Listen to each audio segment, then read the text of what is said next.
All right, guys, welcome to the week one review and Thursday night preview. Today we have Allie, Hello? Caleb, Hey, hey, myself, yo, and Luke. what up? What up? All right, let's get into this week's games. Bills kind of trounced the Rams, looking a little old. Caleb, give us the breakdown. Yeah, Bills win this one 31-10 on the road, a game that was never really all that close and didn't feel particularly close at any point in time. Josh Allen kind of dominated. He goes for almost 300 yards through the air, accounts for four total touchdowns. Stafford, I think, looked real bad. Three interceptions, but also just the eye test is not there. Makes you think the elbow might be more of an issue than maybe the Rams are letting on. Um, I think the one bright spot for the Rams offense was Cooper Kupp, who kind of picked up right where he left off last year. He went for, about a buck 30 and a touchdown. And a big story for me from this game is just like how much can you rely on that Rams defense? We understand that the Bills are a very good offense, but they kind of went up and down the field like at will, basically. And particularly Jalen Ramsey got victimized the entire night. I think Diggs had like eight catches against him or something like that. So those are kind of the big stories for me, and something I'm going to be keeping an eye on going forward is definitely that Rams defense. Yeah, Jalen Ramsey looking what you would call washed. Perfect passer rating against in week one. Saints going against the Falcons. Luke, what you got? Well, of course, the Falcons did what the Falcons do. They blew a huge lead. You saw Jameis Winston actually didn't have too bad of a game, 269 yards and two touchdowns. Kamara, for some reason, only had 12 touches during the game. And I know personally I have him in a league, so I'm pretty pissed about that one. Uh, Slant God, Michael Thomas. In case you weren't going to play him, now you can. 5 catches, 8 on 8 targets, 2 touchdowns in crunch time. Jarvis Landry, though, is the big story of this game. I mean, obviously he's talented, but nobody really he wasn't on anybody's radar. He had 7 catches for 114 yards. Unfortunately, didn't find the end zone. Uh, Taysom Hill had 4 carries for 81 yards. I don't know how this is happening. If he's in the game, he's getting the ball. So don't know what defenses are doing. But if you can play him at tight end in your league, I would pick him up because that's easy points. For the Falcons, Marcus Mariota, which terrible. Uh, he played, had rushing upside. He had 72 yards and a touchdown. Didn't really throw the ball very well. Somehow, Cordero Patterson is still playing and he's still dominating. Had 120 yards and a touchdown. And Atlanta receivers, they're all pretty much bums. Like Drake London's a new rookie. He's okay. But Kyle Pitts, 2 catches, 19 yards, 7 targets. I don't know how much of that's Mariota's fault, but Kyle Pitts not looking good right now. Yeah, Kyle Pitts. True, there's not a good day for them. The Eagles against the Lions. This actually was a really fun game to watch. I thought the Lions actually aren't that bad this year, and it seems like that might be the case. The Eagles take it 38-35, highest scoring game of Sunday. Hurts did okay passing, had 90 yards rushing and a rushing TD. Really was on the verge of having one of the top games of the week. All three Eagles running backs had a 1 yard touchdown run. Miles Sanders, 13 for 96 slash line. He had a TD. That's his first touchdown since 2019 for those keeping track at home. This might be a time you might look to sell him if you can get a good price. Doesn't seem like the Eagles really care to feed him. AJ Brown went nuts in week one, 10 catches on 13 targets, 155 yards. He came up 1 yard shy of a bomb touchdown. Could have been a really big day. I mean, you're still feeling great. It seems like all the other Eagles receivers combined had 1 catch on 5 targets. Devonta Smith didn't catch a ball. Um, It'll be interesting to see if Hurts spreads the ball out a little bit more. Goddard, I guess, was the second target there. Um, Goff did okay, 2 touchdowns, interception. The real story of this game was DeAndre Swift. Sorry, 15 carries for 144 yards and only 1 touchdown. Should have been a 2 or 3 touchdown game. We'll get back to that later. But I watched this game pretty much the whole way through. He looks like the best running back in the league right now. Um, Jamal Williams stole 2 of his touchdowns, even though he only had 11 carries for 28 yards. Amon-Ra, not exactly the start we hoped for, but 8 catches on 12 targets for 64 yards and a touchdown. Chark got his targets as well, 52 yards and a touchdown. And really a fun game to watch. I think that's interesting. Interesting to see Eagles defense that looked pretty decent a year ago, not looking so hot right now, giving up 35 points to the Lions. A game I thankfully didn't watch at all. The Jaguars and the Commanders. Caleb, hope you didn't have the misfortune of watching this one either. Well, guys, if you missed this one, you missed the Carson Wentz experience, Washington version. I mean, we had everything from Wentz in this game. He started off with, I think, 2 touchdown drives, looked like the best quarterback in the league. And then right after that, immediately went interception, interception. And then we got to the fourth quarter, and he once again transformed back into Peyton Manning 2.0. Led 2 touchdown drives in the fourth. Washington takes it 28-22 over the Jags. Other noteworthy storylines from this game, I think ETN looked pretty good. Only got 4 touches, but was able to pick up 47 yards on the ground. He did put the ball on the ground, so that kind of hurts from a fantasy perspective, but looks like there's some potential there. Like I said, Wentz is the big story. Another big story for the Commanders is Jahan Dotson, the rookie wide receiver from Penn State. Only had 3 catches for 40 yards, but was able to snag 2 touchdowns. So if you have a crystal ball and you played him, you're feeling pretty good about yourself. Curtis Samuel looks like he's going to get a lot of work in the Commanders' offense. He had 8 catches on 11 targets to go along with a touchdown. So definitely some PPR upside there. James Robinson looked okay. Trevor Lawrence looked okay, 1 touchdown, 1 interception, but I think for me it was the Wentz experience that really made this game worth checking out. Yeah, he's always known for wanting to fill out the stat sheet, right? It was interesting to see J-Rob, who was going to be eased back in, out-touch ETN 2-1, so something to monitor there for sure. Niners Bears, pretty interesting game here. If you're wondering if you want to panic about any guys in this game, definitely don't. Caleb, tell us why. Yeah, this is a classic bad weather game, guys. They were basically playing in the middle of a monsoon. I don't know if you guys caught the Justin Fields visual of him. It looked like he was on a slip and slide, just sliding through puddles of water. So like you said, Carter, I don't take too much away from this game. Justin Fields did look good in the second half through 2 big touchdowns, kind of bring them back from a halftime deficit.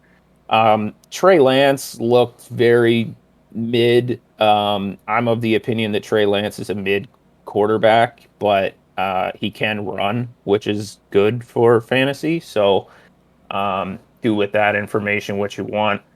No George Kittle in this one, and Niners take a big blow. Elijah Mitchell leaves the game in the second quarter with a knee injury. It sounds like he's going to be out for, call it 2 months or so. So we'll get to waiver wire pickups and things like that later, but definitely looking at some San Francisco running backs there. And sort of the last storyline from this game is just like something that I was thinking about on Sunday is like, how long is the leash for Trey Lance, right? Like, you've got Jimmy Garoppolo. They tried to trade him this offseason. No takers, right? Obviously the contract's an issue there, but He's taken you to a Super Bowl, and he's done it with Kyle Shanahan. So, the question for me is like, if this skid turns into 2 games, 3 games, 4 games to start the year, how long are they going to stick with Trey Lance before they go back to Jimmy G and go back to kind of what's been tried and true there? So I think something worth keeping an eye on. Yeah, definitely. And like you said, I mean, apparently the weather was so bad that on the broadcast they actually had to put CGI lines on the field so that you could see where they were at. But you know, both teams are playing on the same field, so it feels like the 49ers should have been able to get that one done. Um, Browns, Baker, gone back to Cleveland, take on the old boys. How'd it go, Allie? Well, the Browns squeaked out a win this week. If you're wondering the last time they had a win, the opener, it was 2004, which means that Usher was topping the billboards that year. So it's been a while. So they got a win that they've been waiting for. The backup Brissett brought them to the win. Didn't have any mistakes, no interceptions, no fumbles, but was only averaging a little over 4 yards per attempt. The Browns' run game is really what won them the game there. Hunt and Chubb, they were just running all over the field. Baker had an okay game. He went 16 for 27 for 235 yards. Found Robbie Anderson 5 times for 102 yards and a touchdown. So, again, we'll talk about him a little bit on the waiver wire later. But CMC had a little bit of a tough game. You know, he went top 3 in a lot of leagues with that were for running backs. He only had 4 receptions for 24 yards and 33 running yards. So, true MVP of this game, 58-yard field goal from Cade York, the Browns kicker. And you were pretty happy this week if you had any of the running backs on the Browns because they had a great game. Yeah, the Browns. I don't think anybody looked very good in that game except for the Browns running backs. You're feeling pretty good if you started either of them. Probably one of the top 2 shockers of the week. The Steelers gone into Cincinnati. Caleb, what in God's green earth happened in Cincinnati? I mean, this game was one of the dumbest NFL games I've ever watched, and I've watched a lot of NFL football. Um, Look, Steelers defense came out. They looked like they were on a mission, and Joe Burrow obliged with 4 interceptions, lost a fumble. Bengals looked terrible. The good news for them is the Steelers offense actually is terrible. So they weren't really able to pull away at all and put sort of any real breathing room between them and Cincinnati, which ultimately led to Cincinnati coming back, tying the game with no time left in regulation. And then Minka Fitzpatrick, who had a monster game, makes a great play, blocks an extra point, sends it to overtime. And then the team sort of trade missed field goals, and you end it with Boswell hitting a 50-plus yarder as time expires. I think if you're a Bengals fan, you feel like you probably should have won this game despite how poorly Burrow played. Um, Jamar Chase, he looks like he's picking up right where he left off last year. I mean, he was a force to be reckoned with in this game. Like I said, Minka Fitzpatrick, monster game, pick 6, bunch of big hits, bunch of big pass breakups, and then obviously blocks the extra point that really saved the game. Um, the running backs in this one, I have Joe Mixon in my main league. I'm a big Joe Mixon fan. I think he's one of the more durable and dependable running backs from a fantasy perspective. He's always going to get carries. He's very rarely going to lay an egg and get you 2 points or anything like that.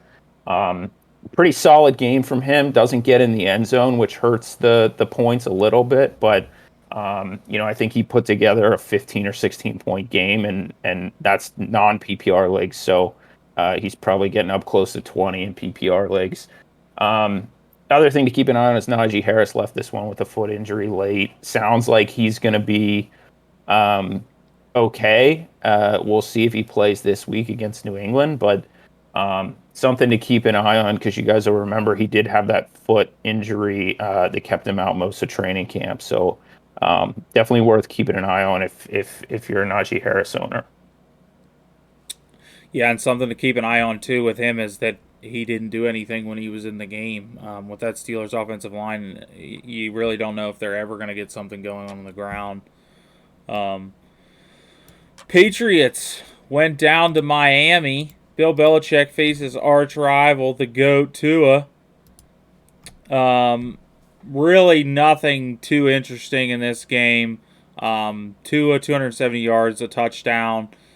He didn't take off and run at all, which is interesting. 2 carries for no yards.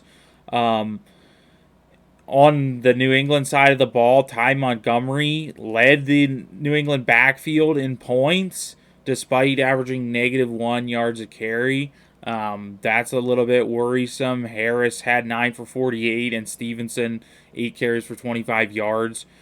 Something to monitor there, because that's all we've heard about this offseason is Damian Harris and Ramondre Stevenson. They're both going to be passable, serviceable. Hard to imagine a better game script, as Mac Jones did nothing this game besides get hurt. New England receivers had 12 fantasy points combined. Pretty much you can drop any one of them you have.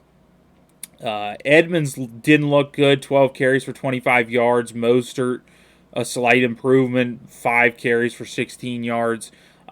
Reminds you of last year with Myles Gaskin. What's going on in this backfield? It doesn't seem like they are interested in running the ball. They're not committed to it. You would think with all these weapons on the outside, they could get something going. But honestly, anybody in this backfield, Mostert's probably worth a drop at this point. Edmonds, I'd put him on the bench until you see something from him. Waddle was the winner. 4 catches on 5 targets, 69. Nice. Yards, a TD. Hill, 12 targets. He caught 8 of them, 94 yards, fumbled once. Pretty quiet game here. The Dolphins win 20-7. Doesn't look like the Patriots are gonna be a force to be reckoned with this year at all.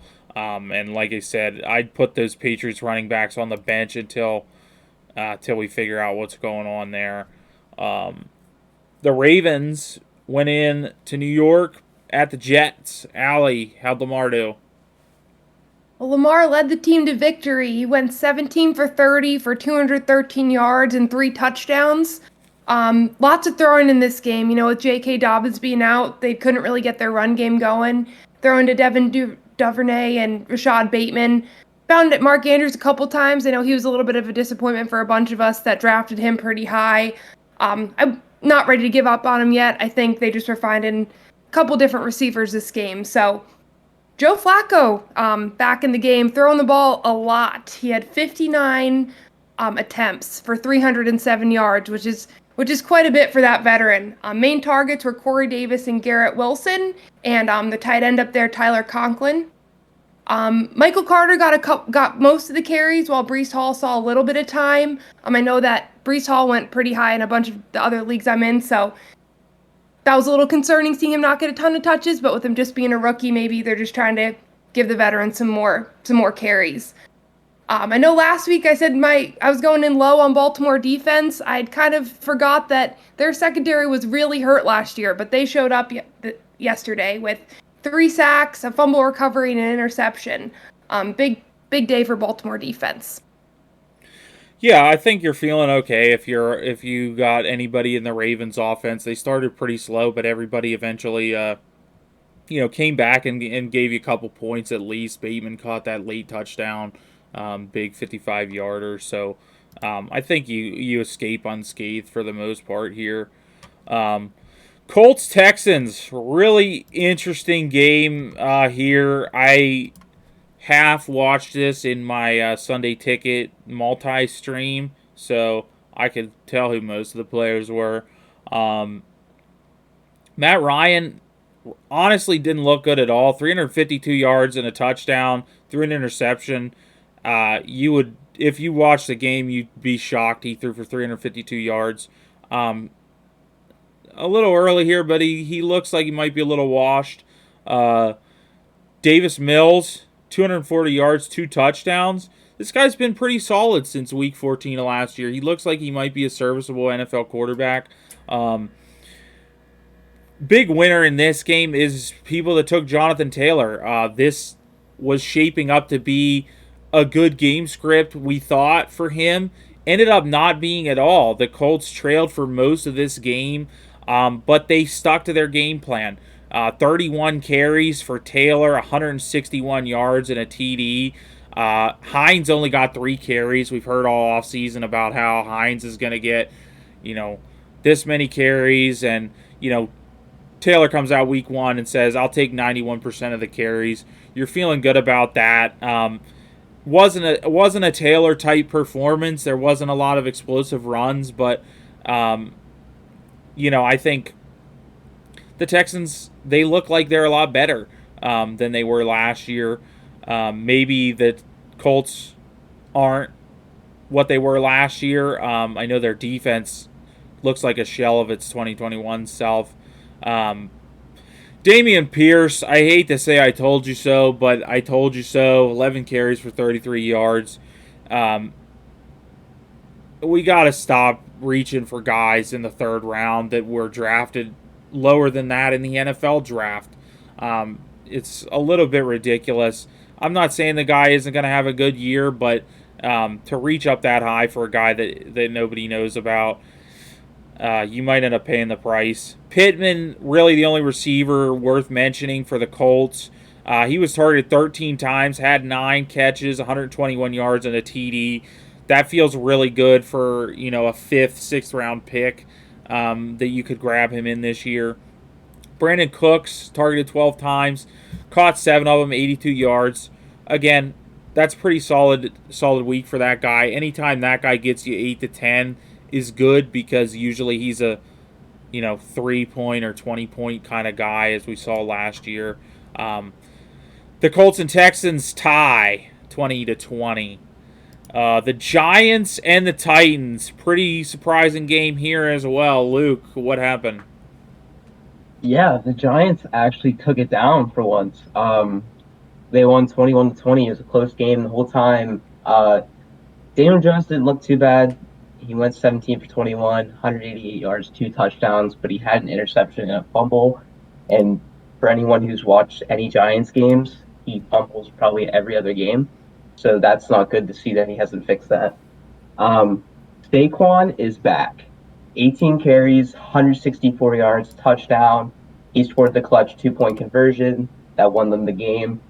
I would be very high on Saquon if you drafted him this year. The receiver play, the Giants here, there's not really much there. We had a big play from Sterling Shepard, 65 for a touchdown. Kenny Golladay is not worth his contract, only had 2 catches for 22 yards. Darius Toney only played 7 snaps. Now, he was being listed as kind of limited, but so it might take him a little bit of time to get back into the game plan, but I would watch Toney over the next few weeks to see what kind of touches he gets. But yeah, and Brian DeBull, he makes a ballsy call, goes for it to win the game, gets it because there was a botched extra point earlier in the game, and it pays off. So Giants took it down. For the Titans, Ryan Tannehill, he didn't look good or bad. He was pretty average, 266 yards and 2 touchdowns. Derrick Henry, it looks good. He had 21 carries. He didn't really have that big run that he usually gets every game. So he still had the volume, but he only had 3.9 yards per carry, which is nothing like Derrick Henry that we know. He only saw 1 target in the passing game, but he unfortunately wasn't able to get it. There was also no really good receivers that stood out. Burks only had 3 catches. The good thing is Kyle Phillips, which no one was really on him at all. He had 9 targets, 6 catches. So if you have him in a PPR league or you can pick him up, I would do so. Also, Robert Woods did not look good. He only had 1 catch, 13 yards, and he played 71% of the snaps. So it's not like he wasn't getting the routes and everything. Dontre Hillard, the backup running back, actually had most of the receiving. He had 3 catches, but they were all big catches, 61 yards, 2 touchdowns. So he takes a lot of that from Henry. Henry's not known to be in the passing game too much, but that was also touches that Henry could have seen. And then we saw the missed field goal that lost them the game. 2 seconds left. It was a longer field goal, but still, Giants pull this one off. Yeah, I think if you're an owner of anybody on that Giants offense besides Barkley and Tony, I think it's time to hang it up. There doesn't seem like there's going to be a lot there, but it seems like the volume should be there for Tony when he gets back. The only touch he had was a great run. You can see that potential there. Um, Next game was Raiders at the Chargers. Even though if you watch the game, you would notice there was more Raiders fans than there was Chargers fans, which kind of feels bad. Derek Carr, 295 yards, 2 touchdowns, donated 3 balls to the Los Angeles Chargers cause. He looks awful. I'm going to be honest. I watched this game. I like watching the Chargers. He looks terrible. If you have him, unless you're in a super deep league, there's got to be somebody better. There was a lot of chances in this game. He should have had a 55-yard touchdown to Devontae Adams. Terrible pass. Herbert looks like Herbert. 279 yards, 3 touchdowns. That's without Keenan Allen. Keenan Allen was eating in this game. He had 4 catches in like what seemed like 5 seconds into the game. Just was going to have his way and just came up limp. That's something to keep an eye out there. Jacobs had a quiet 10 for 57 line.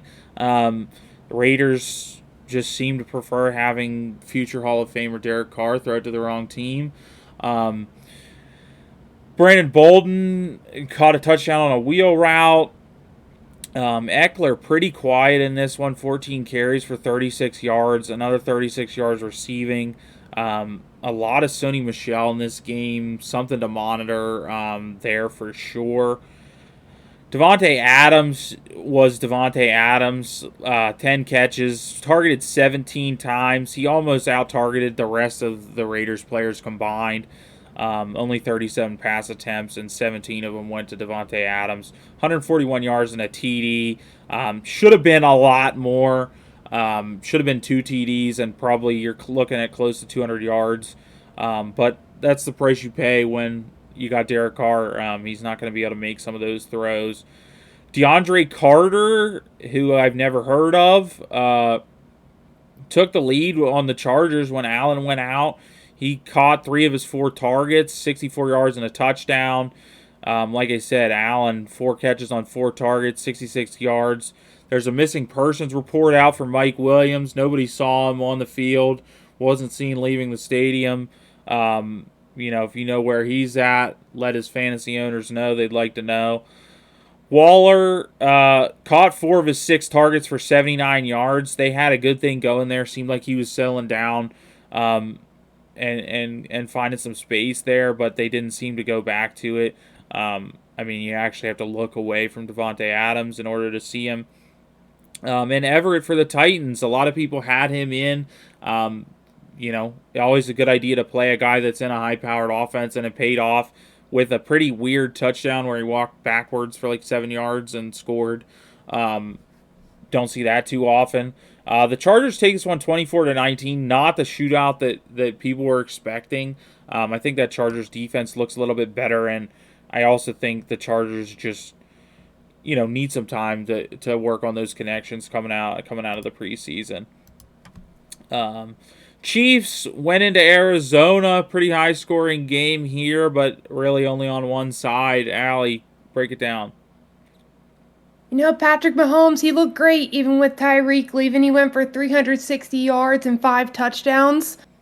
He really looked great. He was playing great ball. Threw to Juju a couple times for quite a few yards, but Juju fumbled twice. Sky Moore caught his only target for 30 yards, but did see a lot in the run game here. CEH, 7 carries for 42 yards, 3 catches for 32 yards, and 2 touchdowns. He had a big week this week. As we said last week, we kind of went to that high-low with Kelsey. 8 grabs of 9 targets for 121 yards and a touchdown.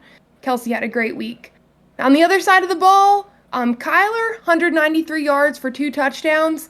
Connor didn't look so great. Did score a touchdown, but he didn't didn't look like the Connor that we saw last year on the Cardinals. Hollywood went for 43 yards and a touchdown, and Ertz got a touchdown there and some garbage time at the end. But Chiefs really ran that game with, like you said, high score, but on only one side of the ball. Yeah, pretty much everything for the Cardinals there. You got to chalk up to garbage time. I don't think I didn't even realize that Hollywood ended up with a touchdown. That game was out of hand almost before it started. Packers at the Vikings. Packers closed as slight dogs here. They were favorites during the week. Luke, what happened to your boys out there? They got pummeled. I'm gonna be honest. They looked horrible. Aaron Rodgers didn't look like himself. As soon as I saw Christian Watson drop that 75-yard touchdown, I knew it was pretty much over from there. He has no trust in any of his receivers. He doesn't have Devontae anymore. The only receiver he's really worked with is Robert Tonyan, and he was out all last year pretty much. So I don't know. I don't know how I feel. But then again, they did this week 1 last year. They lost 38-3 to the Saints. So I wouldn't really, for me, I'm not too worried about it. They play at home against the Bears on Monday night. I'm sure they will absolutely destroy them like they do every year. But yeah, Rodgers just can't come back from his deficits. He gets picky with his throws. He tries to make miracle plays and makes bad decisions. So something that he'll have to monitor. Big story here. AJ Dillon, 10 carries, 45 yards, and Aaron Jones only had 5 carries, but he had 49 yards. So he's averaging almost 10 yards a carry.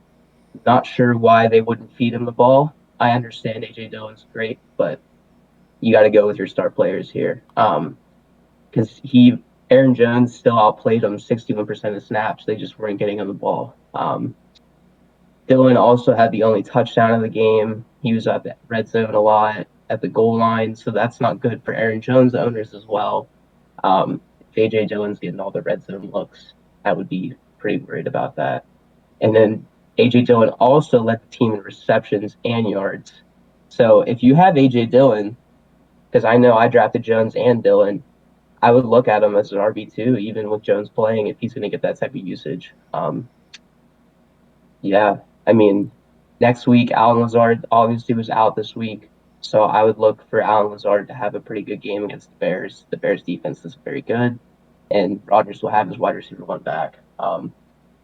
For the Vikings, Kirk Cousins looked good. He's obviously a good quarterback, but he's average in some people's eyes. I think he's a pretty good quarterback. Had 277 yards, 2 touchdowns. Didn't play great, but he didn't play bad at all. I predicted that Justin Jefferson was not going to have a big game, and clearly I was wrong because they decided to play zone defense. I will go into that a little more later. Jair wanted to shadow him, but apparently our defensive coordinator said no. Dalvin Cook, 20 carries, 90 yards, had a pretty solid game. I mean, all of that came from the end of the game when they were all up, just trying to chew clock. Only averaging 4.5 per carry, which isn't too bad. But also, Alexander Madison had 8 carries for 36 yards, averaged the same amount per carry. So, is he actually better? He could be. They don't use him. Obviously, Justin Jefferson had most of the targets, 9 catches, 184 yards, 2 touchdowns, a monster game. Adam Thielen only had 4 targets, caught 3 of them. Didn't have a terrible game, but there's nothing to really talk about there. Their defense looked really good. Obviously, they've always had a solid defense, but they're only rostered in 3% of leagues.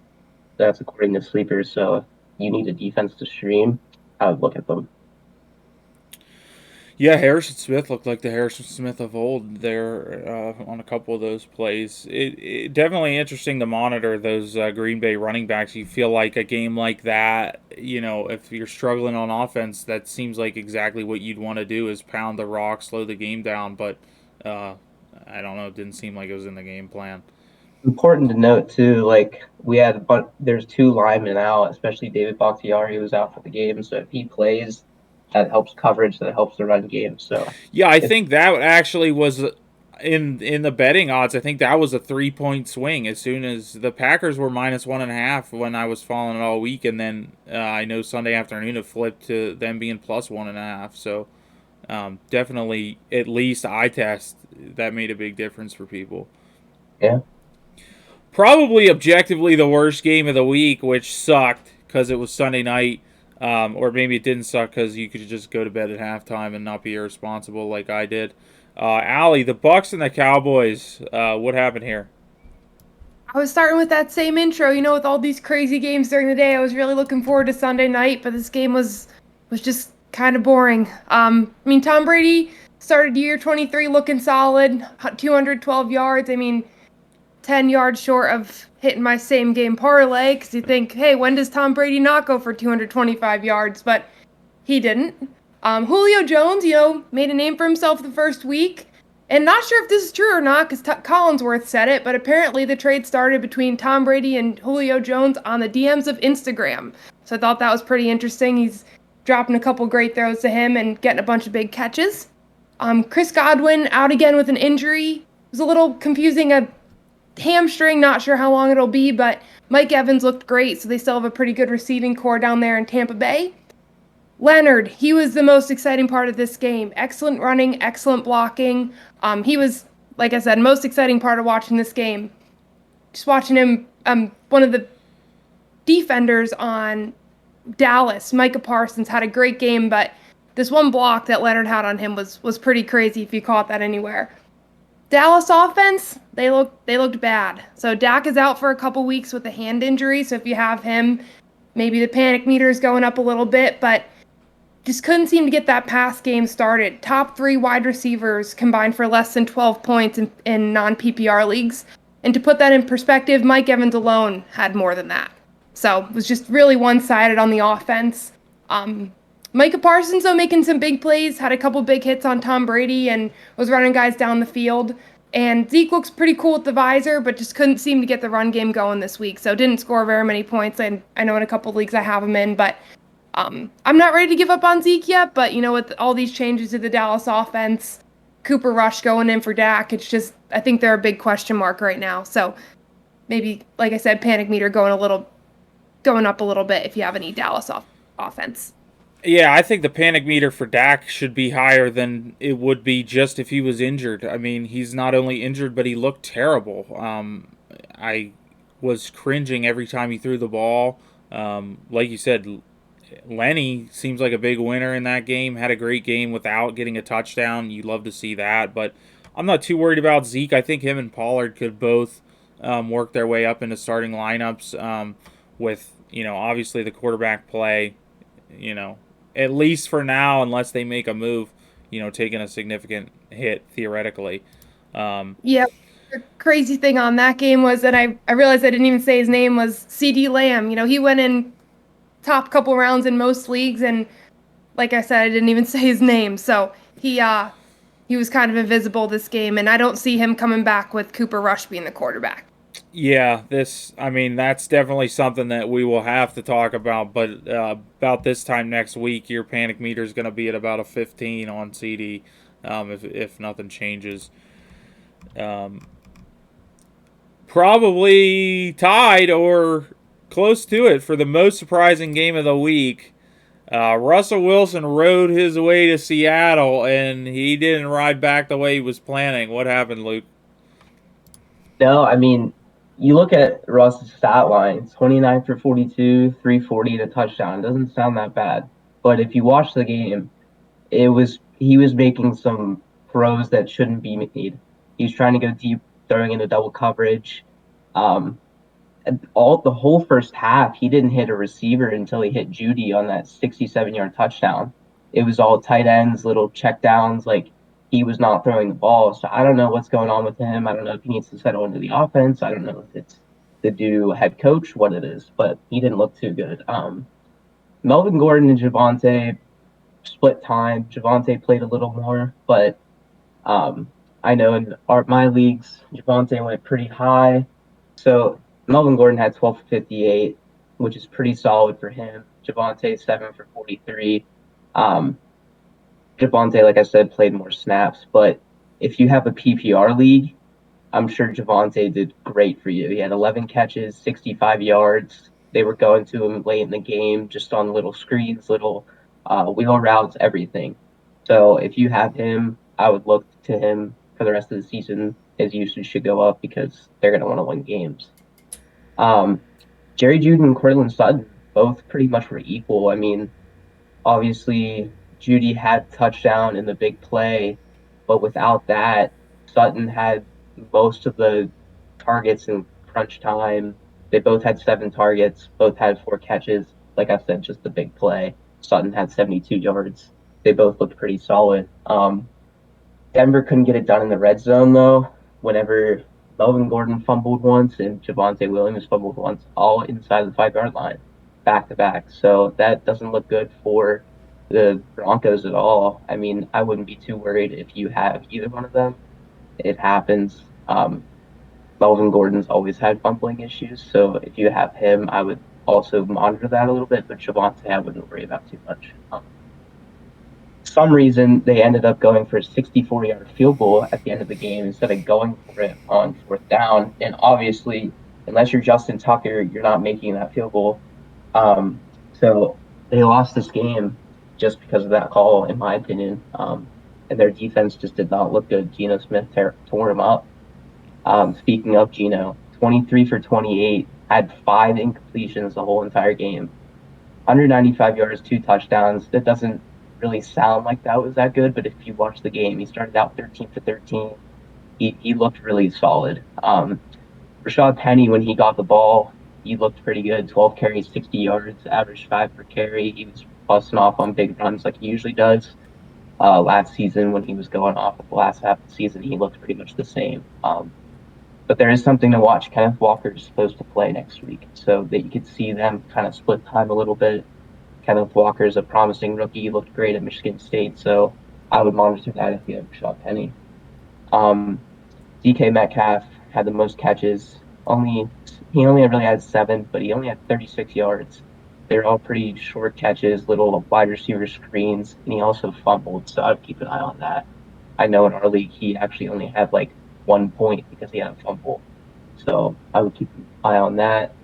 But Geno likes his tight ends, apparently. He had Will Dissly, 3 catches, 43 yards, and a touchdown. Colby Parkinson, 2 catches, 43, and a touchdown. Both of those players I barely heard anything about, but Geno seems to like them, even though they have Noah Fant.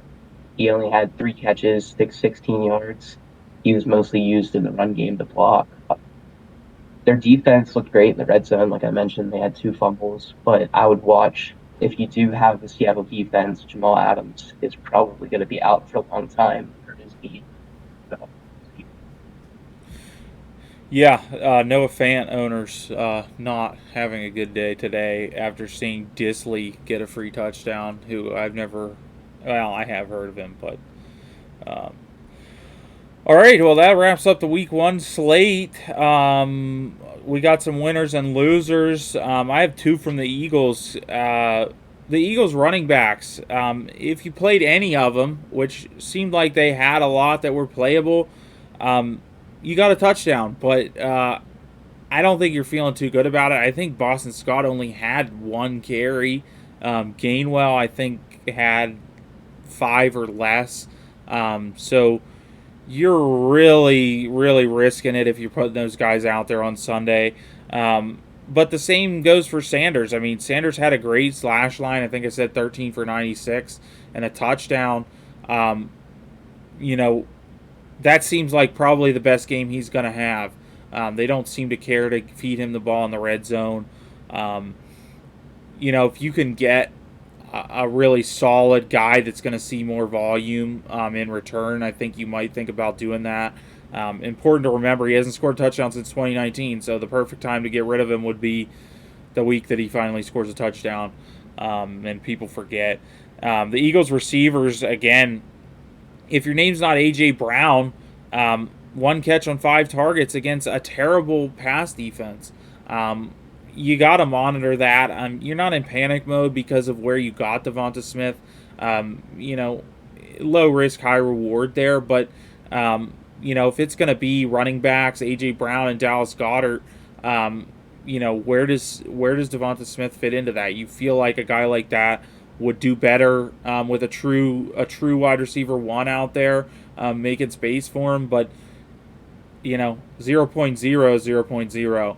I don't think you can run him out there until you see something from him. Caleb, give us your winners and losers here for this week. Yeah, guys, my winners this week, Michael Thomas truthers.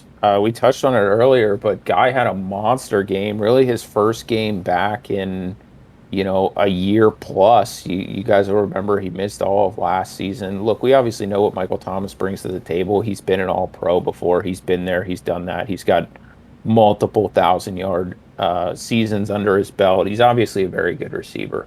But what we touched on, in a prior episode was you really just have to see him on the field. And on Sunday, we saw him on the field, and he was extremely productive. He caught 5 of 8 targets, only 57 yards, but he's not really a downfield threat. So I don't think the yards per catch is really going to be there with Michael Thomas. But if he snags 2 touchdowns every week, you got to play him in fantasy.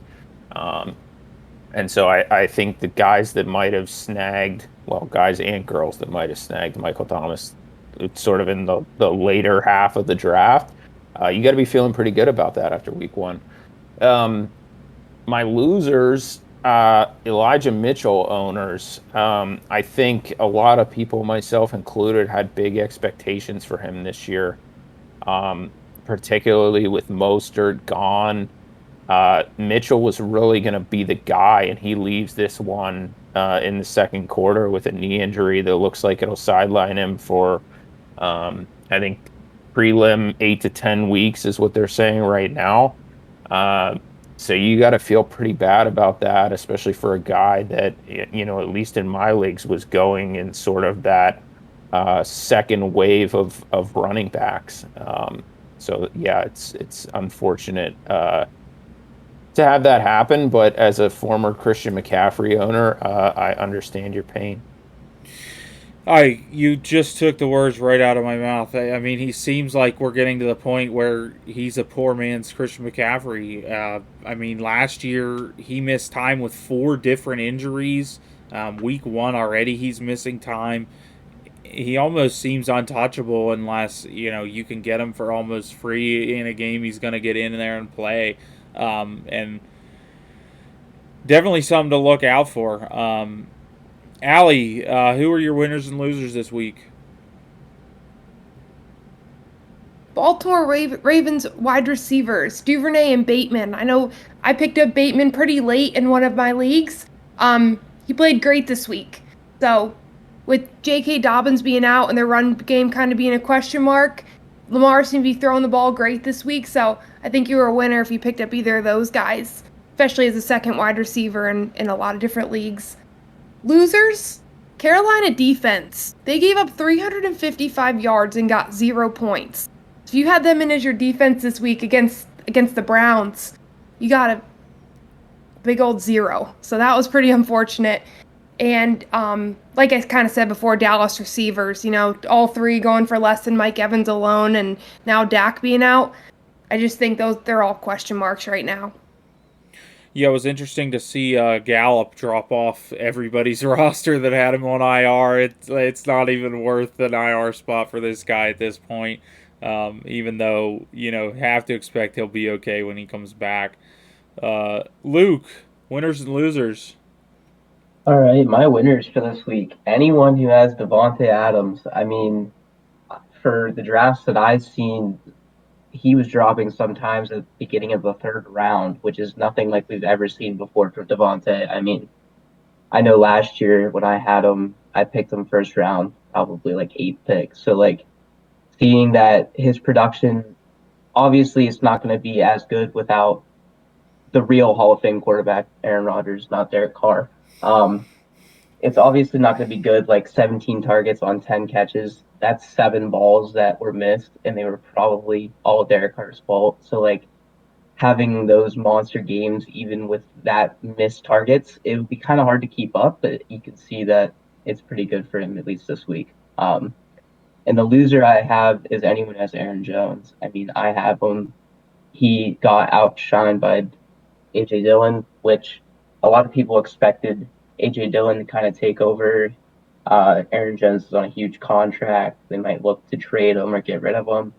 But I wouldn't be too worried. He played more snaps than AJ Dillon did.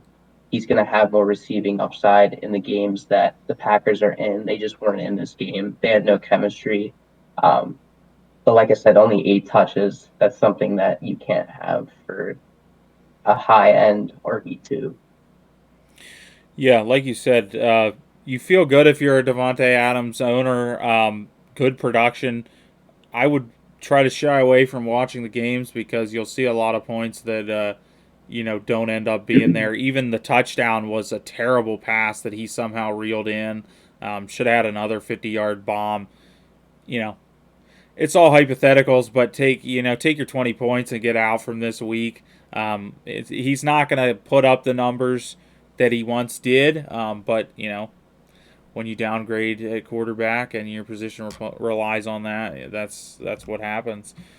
Let's head to the waiver wire. Look at some guys might be worth a look for this week. I'm going to start at QB. I think Davis Mills, he's rostered in 14% of sleeper leagues. This guy looks like a solid player. He's not. He had last year, beginning of the year, he had a 4-interception explosion. He's a young guy. He needs that playing time. He needs the experience. Since week 14 of last year that he came back and started starting again. He's got 11 touchdowns and 2 interceptions. Right now, he's playing like kind of a poor man's Kirk Cousins. If your team's really solid, you waited on quarterback. Maybe you grabbed like Mac Jones or somebody. Doesn't look like he's going to be serviceable this year. Maybe Davis Mills in a 12-team league is worth a grab. Run him out there. And Carson Wentz, it has to be said, especially in a 6-point passing touchdown league, it doesn't look like they're going to look to run the ball in the red zone. He's looking downfield. Again, threw 2 interceptions in true Carson Wentz fill out the stat sheet fashion. I don't think that's something to be too concerned about. At the end of the day, especially in a 6-point league, if your guy goes out there and throws 4 touchdowns and 2 interceptions, you're going to live with that. So I think he's worth taking a look. Again, only 19% rostered, so he should be available. A 12-team league, or if you waited on quarterback, like I said, those are 2 guys I would think about grabbing. Running back, clearly the obvious, probably going to go number 1 to everyone. With that waiver wire position, going to be a high bidder for fab leagues. Caleb, JWJ, Jeff Wilson Jr. going to see the field for the Niners earlier than we thought. Yeah, I mean, with Mitchell going out, this one's just a no-brainer, guys. Like, we know what Kyle Shanahan's offense does with running backs. We've seen it with Elijah Mitchell. We've seen it with Raheem Mostert last year when he was hurt. We even saw Jeff Wilson Jr. a little bit last year, and he had some success in that Shanahan offense when both Mitchell and Mostert were down. He's rostered right now in 20% of sleeper leagues. I expect that number to go north of 90% by tomorrow. But if you have waiver position, I'd definitely pick him up. He's immediately projecting to get 9 to 10 points in non-PPR leagues. So I think you slot him in as maybe a low-level RB2 or even a high-end flex spot. Again, this one's a no-brainer just based on the Mitchell injury. Yeah, and even if you have no use for a running back, everybody's going to be after this guy, especially people, zero running back truthers. You should be able to flip this guy for a solid wide receiver pretty easily with 6 to 8 weeks of solid work coming up. Wide receiver, lots of guys stood out this week. We touched on it a little bit. Curtis Samuel, Caleb, what did you make of his performance? Yeah, this guy looked good. And I mean, you'll remember when I think it was when Ron Rivera came over, he sort of brought Curtis Samuel with him over from the Panthers, and Samuel missed, I think, almost all of last year with injuries. And there was a lot of talk amongst the Redskins slash football team slash Commanders fan base about this Curtis Samuel guy, and we're hearing all this hype about Curtis Samuel and yada yada yada. And I think Ron Rivera's kind of been justified, at least, obviously a small sample size. But look, this guy can maybe fill like a Debo Samuel type role in that offense, right? Sunday, he has 8 catches for 55 yards and a touchdown and adds 4 carries for 17 yards. I think, from a wide receiver position, there's a ton of upside there. And if he keeps getting looks and keeps getting targets in the passing game, I think he's a good ad, only rostered in 12% of leagues as we sit today. So I definitely look at picking up Curtis Samuel there. I think there's a good bit of upside there. Yeah, and another guy you have there is a guy that maybe snagged victory from the jaws of defeat. What's going on with Robbie Anderson? Look, Robbie Anderson's always been, in my mind, a one-trick pony, right? I don't think Robbie Anderson is a great NFL receiver, but he does a few things very well. And one of those is be very long, and the other one is be very fast and be able to run quickly in a straight line. Um, he caught a 75-yard touchdown bomb from Baker Mayfield on Sunday. I mean, he slots in as a low wide receiver 3, maybe a flex option if you're desperate. Um, but like you can't ignore that upside. You only need him to make one of those plays a week and it's paying off. Um, so I think if you're hurting at receiver or you could use a flex player with home run potential, I think Robbie Anderson's a place to look. Only rostered in 17% of sleeper leagues right now. Yeah, and we already touched on the Panthers' defense being terrible, so seems like they're going to need to throw the ball. Um, Luke, 100%. Jahan Dotson, 2 touchdowns in his debut. Hard to top that. What do you make of it? Yes, sir. I'm Penn State product. He's according to Sleeper, he's rostered in 55% of leagues. I'm assuming that number is a lot lower than it's actually stated as, but I mean, if you guys watched him, I know I did at Penn State. I'm a Penn State fan. It was Sean Clifford. Sean Clifford's not the greatest quarterback ever, and he balled out every single game. And it looks like he's pretty much looking to do the same. I mean, he has Carson Wentz at the helm. Carson Wentz isn't a terrible quarterback. He has those ups and downs, but he's pretty consistent. He had a low target share at 12%, but Carson Wentz also threw the ball 41 times. So, I mean, your target share is not going to look too good for any receiver. But, I mean, his upside is nuts. Like I said, he could have low tier wide receiver too if he actually sees the volume that he deserves. And when he was in, he ran a route on pretty much 98% of Washington's pass plays, which looks great for him to see the ball. And he played about 90% of the snaps. So I would feel like he gets a lot of volume as soon as they build up that chemistry together, and he'll be a solid wide receiver too if you can get him. Yeah, and it seems like the chemistry's already there. I mean, you're coming out week one. He's looking for you in the red zone multiple times. Clearly, a guy that Wentz is comfortable looking at. Um, Probably the most interesting thing that I saw this week is Kyle Phillips, who I legitimately had never heard of. Um, Came out and got 9 targets for the Tennessee Titans. He caught 66 of them for 66 yards. He fumbled. A little bit of feels bad there, but that's something to monitor in a Tennessee offense that we have no idea what it's going to look like. I mean, I was as high on Robert Woods as anybody, but he's getting old, and can he sustain that wide receiver one workload? Is he quick enough? Is he fast enough to work on those corners and get open? We really don't know what that wide receiving core is going to look like. So pretty interesting that he was getting looked at that many times. When he's pretty far down on the depth chart. Lots of guys at tight end that you could look at. Probably the most obvious one, if you're not really paying a lot of attention, is OJ Howard. You go to tight ends, you go to stats, and you go to week 1, and you're like, oh my god.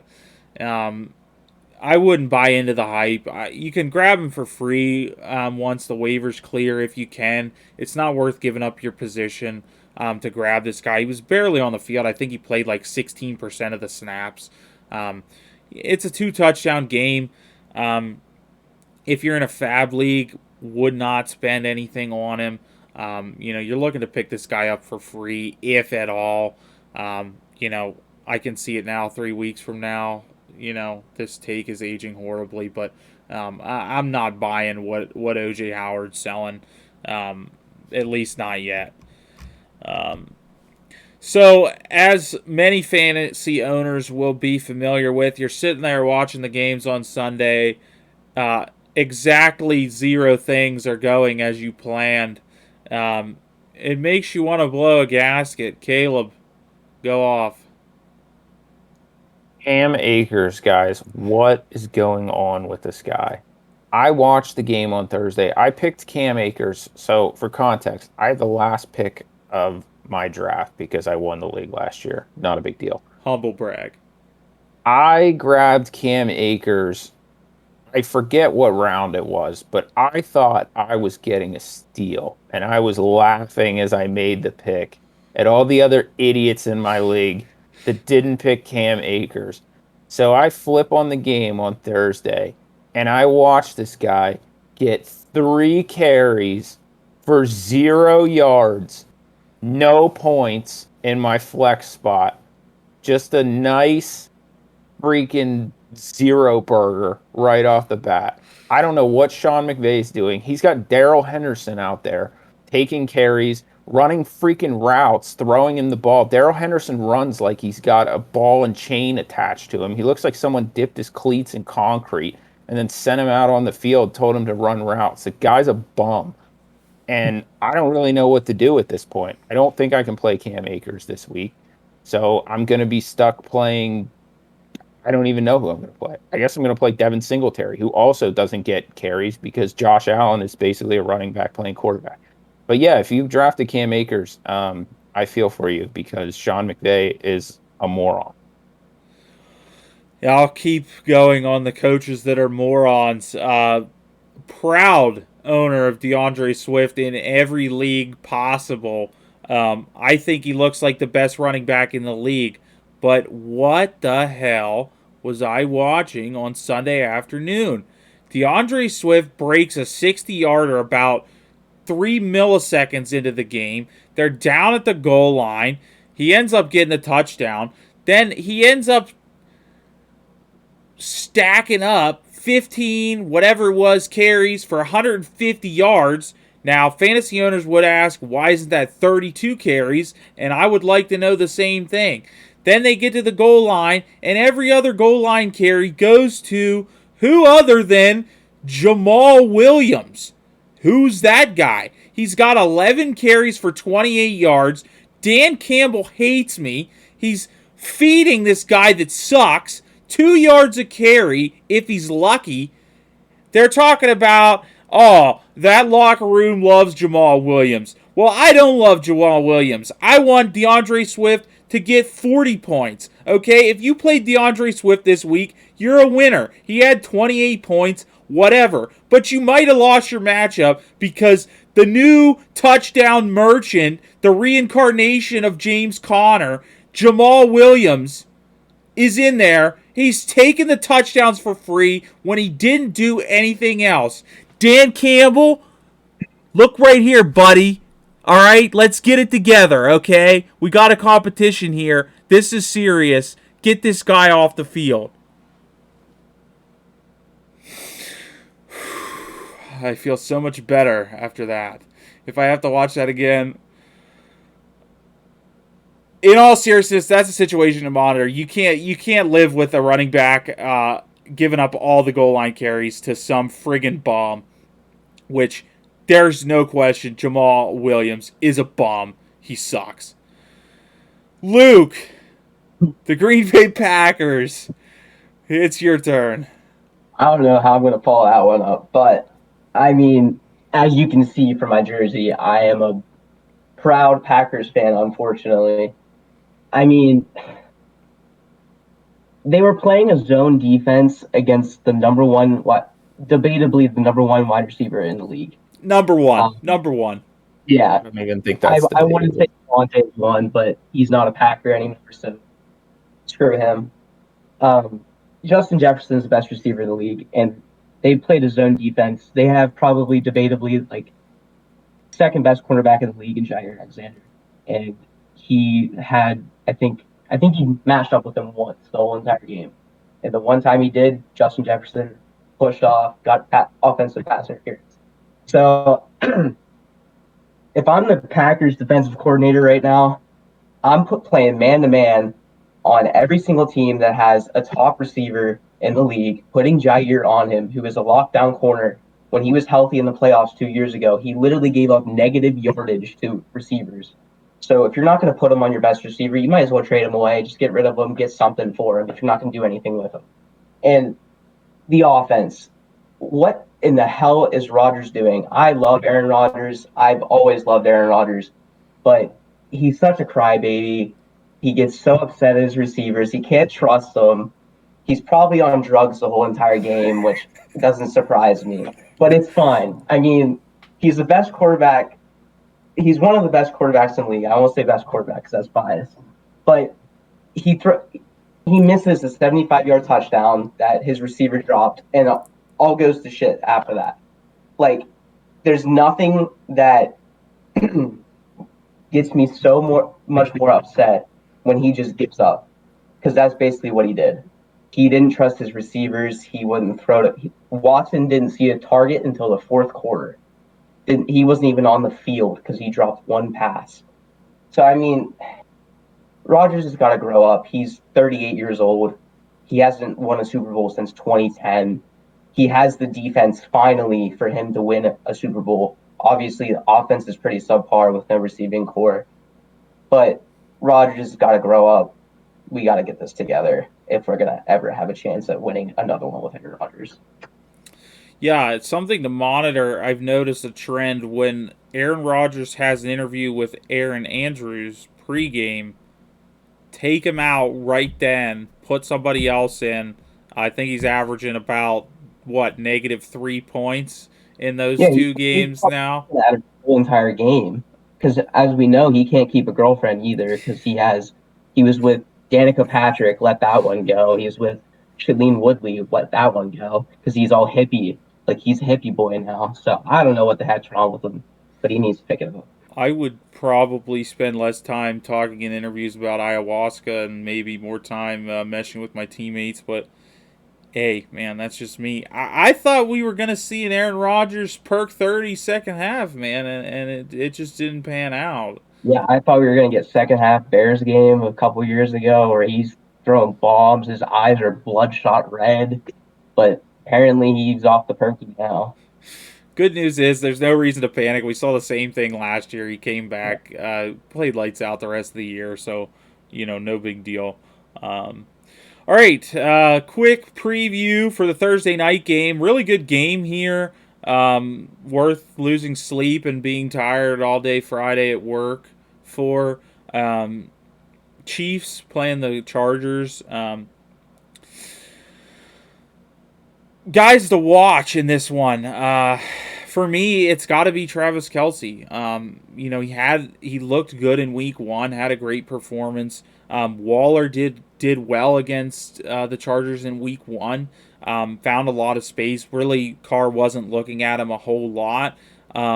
Kelce absolutely gashed the Chargers last year, over 41 points in 2 games against LA. I'm looking at him in this game. I think he's going to be the real difference maker. Obviously we saw that Chargers secondary is a little weak to that wide receiver 1 position in Week 1, but doesn't seem like there's anybody like that on the Chiefs. I'm looking at Kelce to go for at least 10 points. like I said, 41 points of 2 games last year. It was a 10-pointer and a 30-pointer. So either way, you're running him out there, but that home run upside for sure is in play this week. Allie, who are you looking for on Thursday night? He's a favorite because I hadn't heard of him till last weekend, but DeAndre Carter.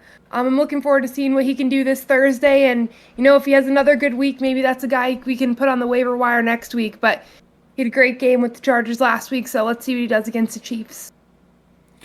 Yeah, it was pretty surprising to see him fill in when Allen left. I don't think anybody was anticipating that. Probably would have been thinking more somebody like Josh Palmer or somebody like that. Caleb, looks like you might have some info on my missing persons report. Who do you got on Thursday night? Look, Mike Williams might have not got off to the hottest start in week one, but this guy's poised to have a big game on Thursday night. No Keenan Allen, which means he's gonna get, wide receiver one targets. The Chiefs defense, I mean, they held the Cardinals in check, but like it's the Cardinals, it's Kyler Murray. It was double XP weekend on Activision. Like what, it is what it is. Uh, I think Mike Williams can have a big game this week. Um, he had a nice year last year. He's got, in my opinion, the guy who's the best quarterback in the league throwing the ball to him. I mean, you look what Herbert's done over the last 10 weeks of NFL football, and he's just unbelievable. He passes the eye test, he puts up numbers, he doesn't turn the ball over. He's just a stud. Um, and so, I think for those reasons, right? Like Mike Williams is a good option for me. Um, Eckler is not. I mean, small sample size. It's only been 1 week, but he didn't get the usage that I expected him to get in week one. I think a lot of people picked him really, really high with expectations that he's going to get Derrick Henry, Jonathan Taylor level usage, both in the run game and the pass game, and that wasn't the case in week one.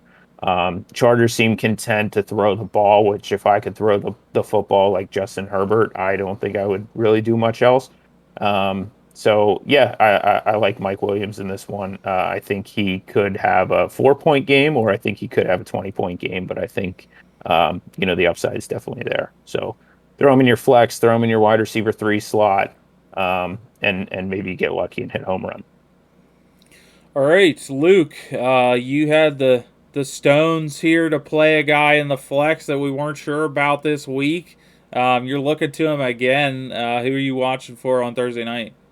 Yeah, I'm looking for CEH, Clyde Edwards-Helaire. I mean, he had a small sample size, 7 carries for 42 yards this week, but he also averaged 6 a carry, so bringing it up to 14, and he's looking pretty good.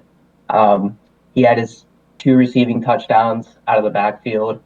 I think they're going to be looking into him a lot this game. I mean, Juju is listed as limited with a shoulder injury, and he had that later in the game. So with their wide receiver one possibly not playing in a short week, I would look. Obviously, you mentioned Travis Kelce is going to get a lot of the targets, but if you want to run the ball or you get little wheel routes out of the backfield, CH could even line up as a receiver. I think he's going to get a lot of volume in a game that's going to be high scoring. There's going to be a lot of passing. So I feel like he's going to get a lot of checkdowns if Mahomes can't find anybody. And like I said, if Juju's out, he's not really going to be able to find any besides Travis Kelce. So I think he's a good play again this week. Yeah, and the Chargers did give up a receiving touchdown to Brandon Bolden in week one out of the running back position. So, definitely the possibility is there for that receiving touchdown. Couple quick injury things to monitor. Like we touched on a lot of these. Elijah Mitchell out for a while. Keenan Allen, it seems like they keep lessening that. I heard 8 weeks this morning, then it's all the way down. It seems like it might be 1 or 2 weeks at this point. TJ Watt, not sure when he'll be back yet. You'd want to watch playing that Steelers defense. It's going to take a big hit. You're missing a lot of the sacks there. More than just his sacks, he creates such a problem on the O-line that they're going to lose a lot more sacks than just the ones that he would get.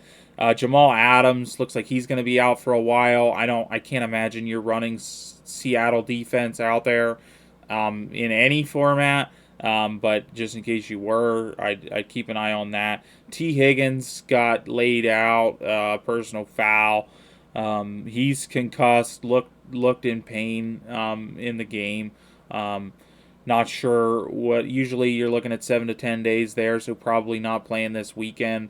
Maybe if Tyler Boyd's available, want to throw him in. But we'll get into all of Sunday's action here coming up later in the week. Let's enjoy our Thursday night game and have a good weekend. We'll see you here later in the week. Thanks, guys. See you. Sure.